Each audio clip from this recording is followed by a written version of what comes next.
In the ancient city of Uruk, a king named Gilgamesh ruled with unmatched strength, yet his heart was wild, untamed, and unyielding.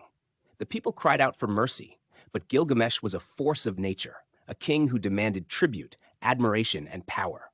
He was two-thirds divine, one-third human, and his arrogance knew no bounds.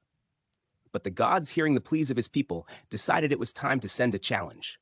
They created a rival in the form of Enkidu, a wild man, untamed and unshaped by civilization.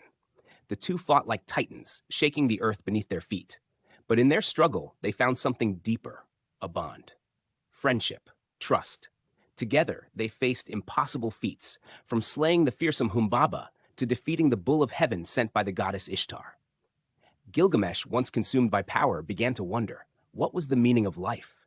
Was immortality the true goal? It was then, at the peak of his greatness, that the gods spoke again. A great flood, like none before it, would sweep the earth clean. The gods were angry. Their wrath would be unleashed, and all of humanity would perish in the storm.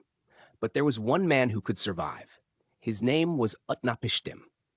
He was a humble man, a servant of the gods, and the gods whispered to him in secret. They warned him of the flood that was coming, and gave him instructions to build a boat, a vessel that would save him and his family. Utnapishtim obeyed, but as he worked, the sky darkened, and soon the first drops of rain fell, heavy and relentless. For 7 days and nights, the storm raged, the floodwaters rose, swallowing everything in their path. Mountains were submerged, cities vanished beneath the waves. Gilgamesh watched in horror as the earth was drowned, and his thoughts turned to Utnapishtim. He searched for him across the vast oceans of water, desperate for answers. When he found Utnapishtim, the man who had survived the flood, Gilgamesh was filled with awe and dread. Utnapishtim told him of the flood's destruction, of how the gods had wiped the slate clean, and how he had been granted immortality as a reward for his survival.